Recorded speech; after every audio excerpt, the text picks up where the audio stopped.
ADC and the Sidley Twins. I don't even know what you think about this Brooklyn situation, Brooklyn Beckham versus Victoria and David Beckham. And I imagine we may come to a bit of fisticuffs about it, right? Because not everyone agrees with my views on this. But I think one thing that we can all agree on is that the one person in the world who Brooklyn Beckham should not be listening to at this juncture is Prince Harry, a man who not only destroyed his own family, but destroyed his own reputation in the way that he dealt with his exit from the royal family. But in this most extraordinary reporting from Rob Shooter of Shooter Scoop on Substack, he reveals that Prince Harry has actually been advising Brooklyn Beckham on how to leave your family. And in some ways, that isn't a total surprise because, of course, it was leaked to The Sun last year that they had formed this alliance, Nicola Peltz and Meghan Markle and Prince Harry and Brooklyn Beckham, because, you know, they just so happened to sit next to each other at a dinner. Here's the reporting from Rob Shooter, who writes, Prince Harry has quietly stepped into an unexpected mentoring role. Seriously? If you're getting mentoring from Prince Harry, look at your life choices. Advising Brooklyn Beckham on how to navigate a very public break from his famous family. And yes, that guidance includes book advice. Harry sees a lot of himself in Brooklyn, and Insider says he doesn't want Brooklyn to make the same emotional and strategic mistakes he made when he first broke away. He's offered personal counsel, professional counsel, told him not to burn everything once because you only get one chance to tell your story the right way. Well, Harry, you did it the wrong way. You did it the wrong way. Harry stressed, this is according to the Insider, that honesty works best when it's controlled, thoughtful, and human. Privately, Harry has also warned Brooklyn of the aftermath. He told him the freedom is real, but so is the fallout. You lose people, you get misunderstood, and once it's out there, you can't take it back. Okay, Lady Colin Campbell, I have some sympathy for Brooklyn Beckham. I'll come into why. But if he is seriously following the Prince Harry playbook, then he's going to lose all public support, isn't he? This is the worst person to take any advice from about how to manage a sensitive situation like this. Well, I think, Dan, only a fool would take advice from Harry and Meghan, who have totally cocked up their lives. You know, they have gone from the most popular couple in the United Kingdom and possibly on earth to the most unpopular couple. And what has unpopularized them is their own actions. Now, I also have a degree of sympathy for Brooklyn Beckham, because I have to tell you, when I read his comments, it was very evocative to me of my family and my situation with them. And I ended up writing a book called Daughter of Narcissus about my mother and how my father would just stand by and very pusillanimously just allow mummy to wreak havoc. And I mean, I used to say, oh, if that bitch thinks I'm going to be playing Happy Families so that she can pretend to the world that everything is okay, there's no way I'm going to be doing it. So I get that.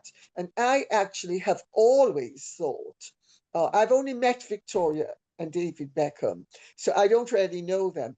But I have always had slight discomfort in the way she constantly poses and the sort of deadpan look, and everything is so contrived when she's in front of a camera.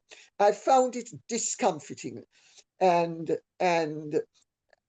he's basically saying that his mother is rather narcissistic, and I think that to me has the ring of truth. Sadly, I suspect he might well have married a version of his mother, because men often do marry their mothers. And it is said that Nicola Peltz, and I know this because of his relationship with the Hadid son, and how the Hadid family, Yolanda Hadid's son, and Gigi and Bella Hadid's brother, and she could well be a bit of an operator, uh, because she's evidently very fame hungry, and he could have married his mother, but it doesn't alter the fact that she is backing him up fairly, and he is speaking the truth, even though if he's married his mother, he better be careful, because the truth is going to come back and bite him. And also, I am pretty sure that he has that the Peltses have an ironclad prenup.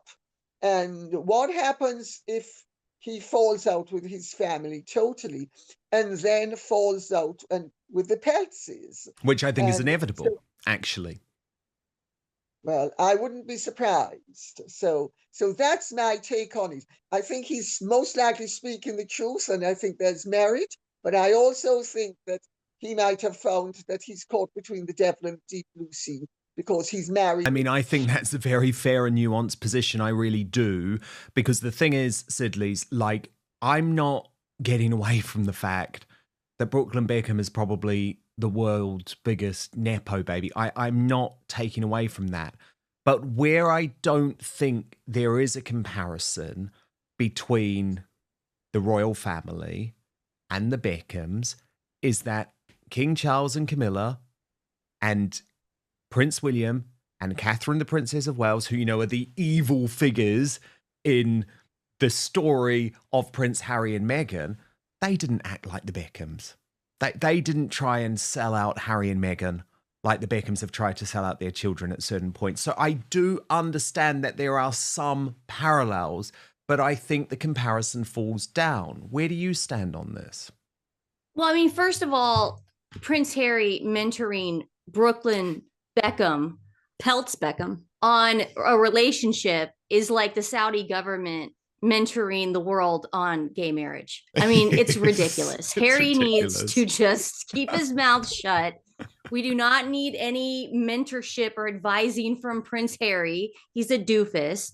But I did, Dan, I was reading your tweets when all this broke out, and I don't know them, and I know you do to a certain extent, and Lady Colin Campbell has met them, and we trust you guys. But so if there is bad blood in that family, and Victoria Beckham very well could be a narcissist, understand why, Dan. Why did they have to go public with it? Why be so public and throw your family under the bus? I'm sure everybody has cracks in the foundation. We all have problems. Nothing's perfect. I just don't understand why Brooklyn took this time to do it, and especially in an Instagram story. I can see Lady Colin Campbell doing what you have done, and I've respected you for years because of it, is coming out, writing a book. Mm-hmm. You've gained trust with the public. That's why everybody loves you. That's what, Dan, you've created trust with the public. That's why we believe you. That's the thing. Brooklyn writing it in an Instagram story is a little gauche. Lady C, did you want to come in? Yes, I want to thank you, my dear. I wanted to make the point. I wrote my book after my mother was dead, and I wrote it at the behest of Dr. Erica Freeman, who suggested I write it, and she's one of the most eminent psychoanalysts on earth, maybe one of the top 4 or 5 that's ever existed. So it's not as if to say that I was being tacky and publicity seeking and doing it for Instagram posts or publicity. Exactly. No. And you didn't actually want, it wasn't like you were trying to cause difficulty or pain for your mother while she was alive. I mean, but I do agree with what you're saying, because of course you ideally do not want to air this dirty laundry. For me, it's the most upsetting thing, but obviously I have the most incredible mother who is so down to earth. I mean, Lady C knows her and is like the total opposite of a narcissist. And so it's not something I could ever imagine. Of course it's not. But in terms of my personal experience with the Beckhams, what I do know is that there was a strategy put in place, just like there is being done at the moment with Meghan and Harry, to use the children to save their reputation. And that is just a fact. And it was quite a clever strategy.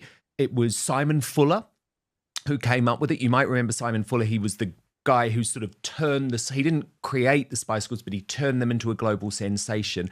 And then he launched the Pop Idol series, which of course made him a billionaire and launched the careers of Simon Cowell. So he's a very clever man, has always been close to the Beckhams and managed the Beckhams. And a decision was made because David, this is what's interesting and surprising, about 10 years ago, there were lots of rumors about his friendships with the likes of Rita Ora, Rosie Huntington-Whiteley.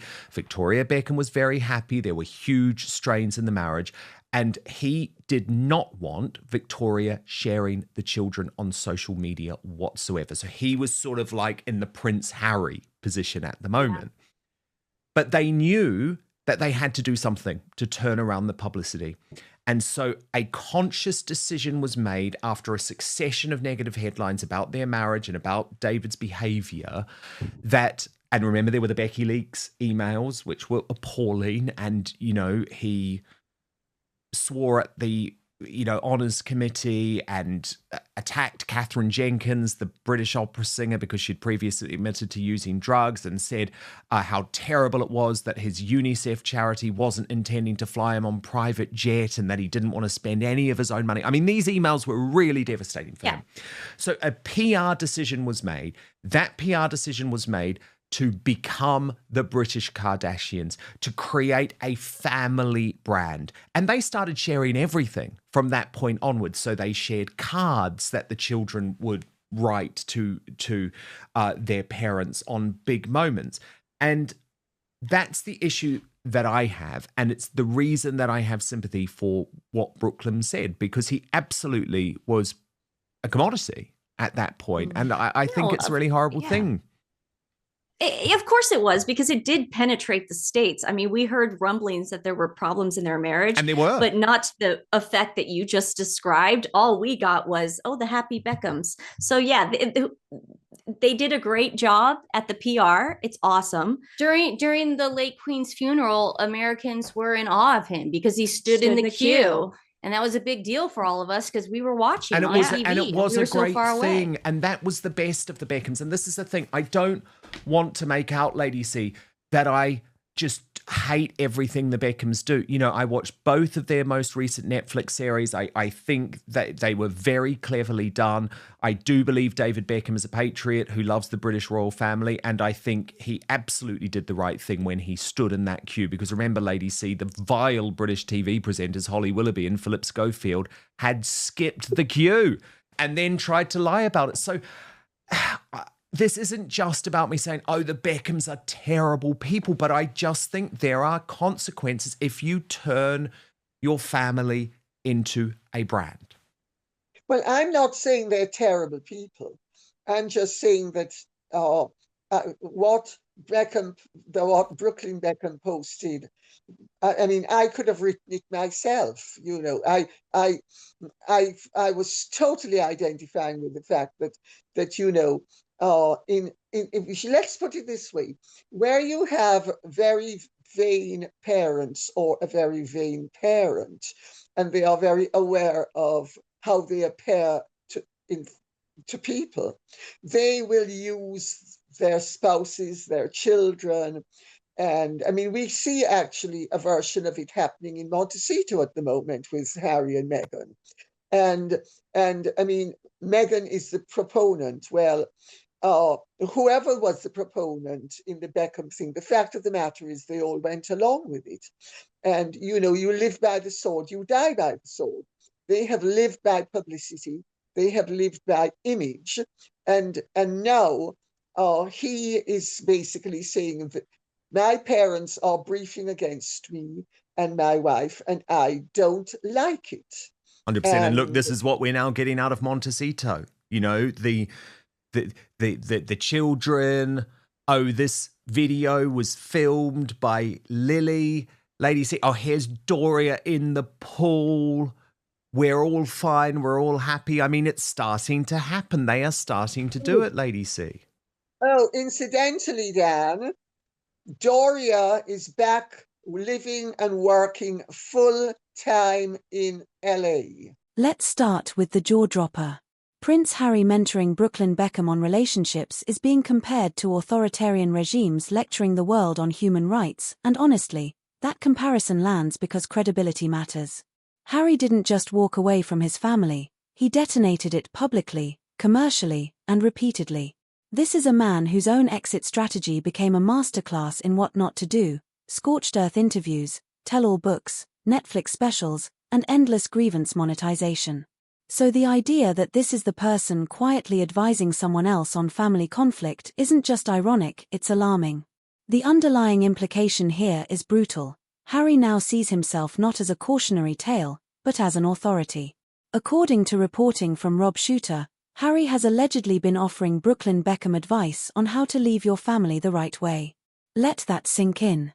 Harry warns Brooklyn not to burn everything at once, advice that sounds wise until you remember Harry did exactly that. He warns about fallout, misunderstanding, and losing people, all consequences he personally triggered and continues to complain about. This isn't mentorship. This is projection. Harry doesn't want Brooklyn to avoid mistakes, he wants him to repackage the same mistakes more cleanly. Lady Colin Campbell shifts the conversation into dangerous territory: narcissism, family dynamics, and emotional truth. She expresses sympathy for Brooklyn Beckham, identifying patterns she personally recognizes: a parent obsessed with image, public perfection masking private control, and children turned into extensions of a brand. And here's the most controversial claim of all: Brooklyn allegedly sees his mother as narcissistic, and Lady C suggests there may be truth in that from her perspective. Whether viewers agree or not, this reframes Brooklyn not as a spoiled Nepo baby throwing a tantrum, but as someone reacting to years of being managed, marketed, and monetized. This is where the commentary gets deeply uncomfortable. Lady C suggests Brooklyn may have married a woman who mirrors his mother's personality, a psychological pattern many experts discuss, but rarely so bluntly. Nicola Peltz is portrayed not as a villain, but as ambitious, powerful, and possibly strategic. The warning is stark: if Brooklyn fully cuts off the Beckhams and later falls out with the Peltz family, he could be left isolated, contract-bound, and financially exposed. This isn't romance. It's chess. A major criticism lands here: why go public at all? Lady C explains she waited until her mother had passed, wrote under professional guidance, and took responsibility for the emotional weight of her truth. Brooklyn, by contrast, aired grievances via Instagram, the same impulsive move that crippled Harry's credibility. Yeah, exactly. Full-time. Exactly. He had a full-time job as a social worker in LA. Exactly. She Such doesn't a want to be joke. at that mansion. Now, by the way, this has all been lost because of the court case and everything else that's been going on. But finally, we have the official With Love Meghan figures. And I mean, they are just beyond disastrous. Beyond disastrous. So finally, the mainstream media is picking up what we've been reporting for some time, which is that With Love Meghan is just over. It's dead. But it's when you dig into the figures that you just realize how catastrophic an experiment this has been for Netflix. So look at this. With Love Meghan ratings crater. This is Deadline reporting this, which is the industry Bible online. With Love Meghan, the lifestyle series fronted by Meghan Markle, did not cook up much of a following in the second half of 2025. The series was viewed only 2 million times in the last 4 months of the year. It was the 1,217th most watched title on Netflix over the second half of the year. The show's special With Love Meghan holiday celebration fared slightly better, coming in at 1,015 on the list with 2.4 million views. All of this comes amid reports that Netflix has cancelled the show. The New York Post suggested earlier today that With Love Meghan will not have a third season on the streamer, but there have been conversations about more holiday specials. Netflix declined to comment on those reports. Well, I'm sure they did, Lady C. I'm sure they did. I mean, come on. 1,217. This is this the biggest TV flop ever?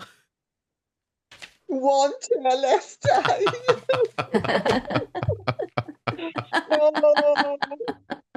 Well, can I make a point? Please. And And I was a part of the Netflix documentary Murder in Monaco. You were the star, Lady C, in the trailer.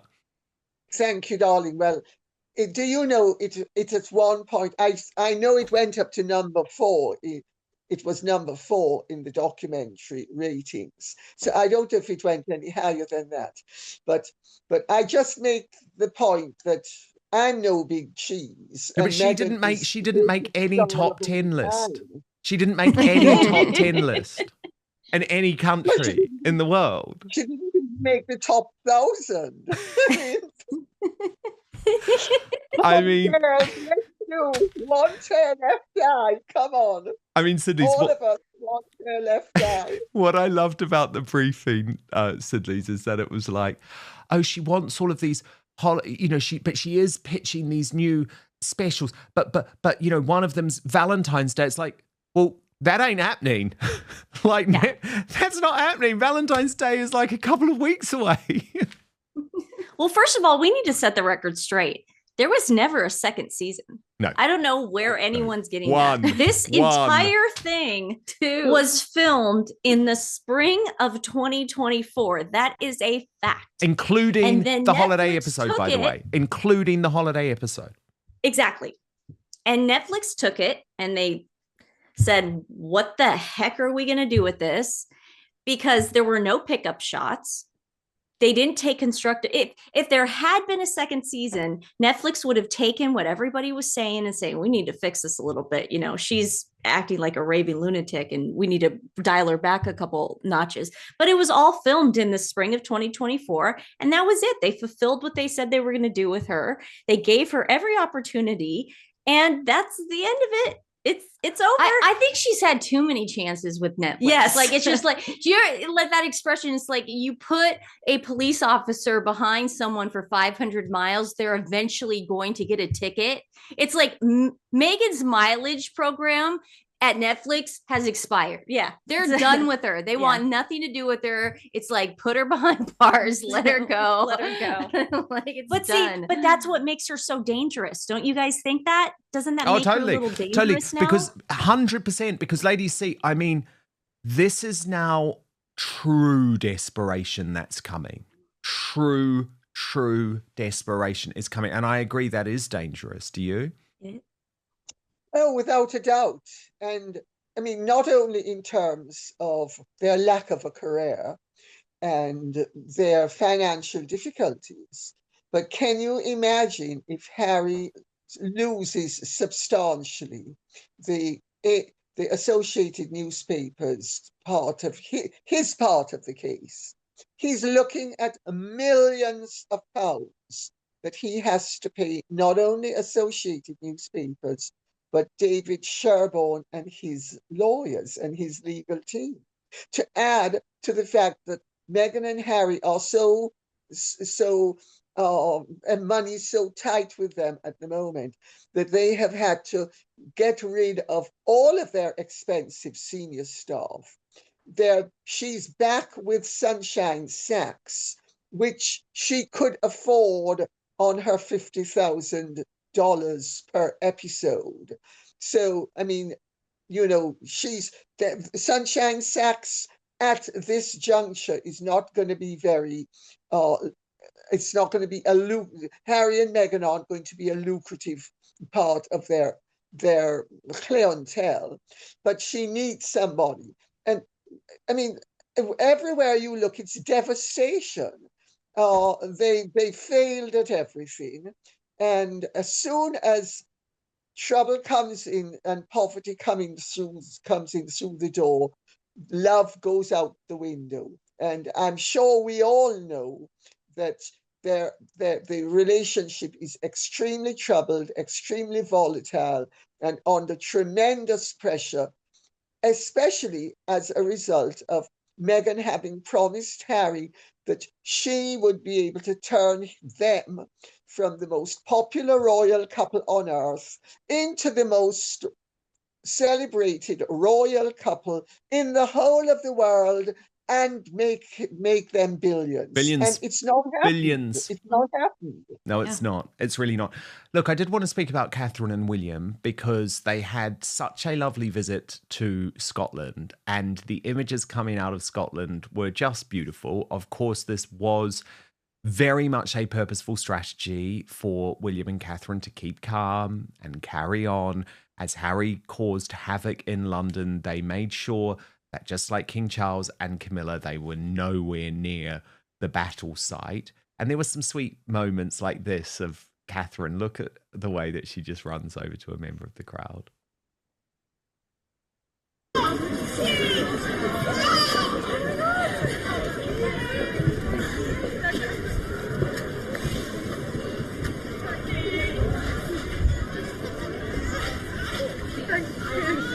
And what annoys me so much is there was so much of that, so much genuine love. Darren Donaldson, who's one of the Dan Wootton Outspoken community moderators, was there and just had beautiful moments with both of them. But of course, the mainstream media decided to pick up on this heckling incident. And the reason I want to show it to you is because I want to expose what this really was. It was a setup by the Republic organization, which is literally an organization designed to destroy the British royal family. And they're going to keep doing this anytime any British royal goes. And so we've got to start waking up to what this really is. Watch.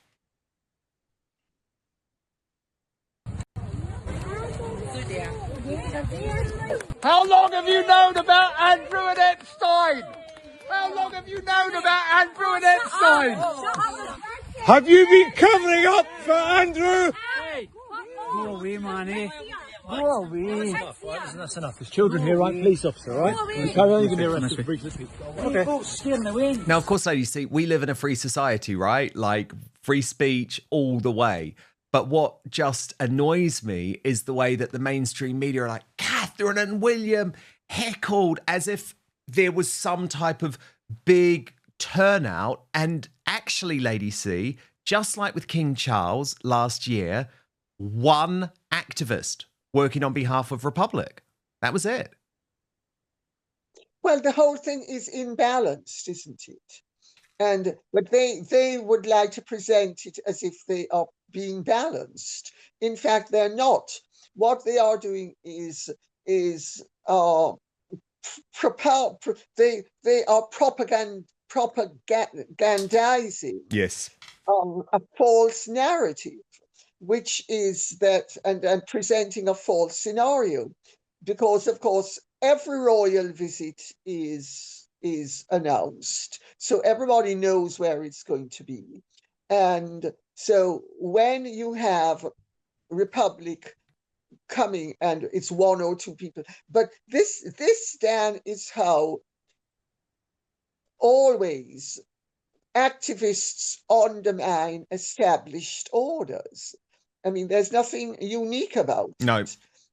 It's just disappointing how the mainstream media are so pathetic these days. That they're cowards. Yeah. They're total cowards. But you know what? It doesn't work because we won. I mean, we just talked about those ratings in the court of public opinion. I mean, we're two West Coast liberals and we're royalists. I mean, good luck, Republic, with your yellow signs. Who cares? You guys are nothing. Hello? I mean, nobody cares. Yeah. We all get together. We love the royal family. We're monarchists, and we're going to keep them around as long as we can. And we're winning right now, and they can't stand it. Prince William and Princess Catherine have never been so popular in the United States of America. Ever.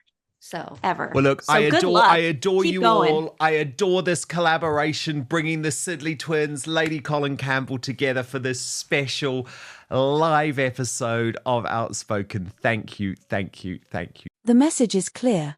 Truth without timing becomes spectacle. And spectacle is where sympathy dies.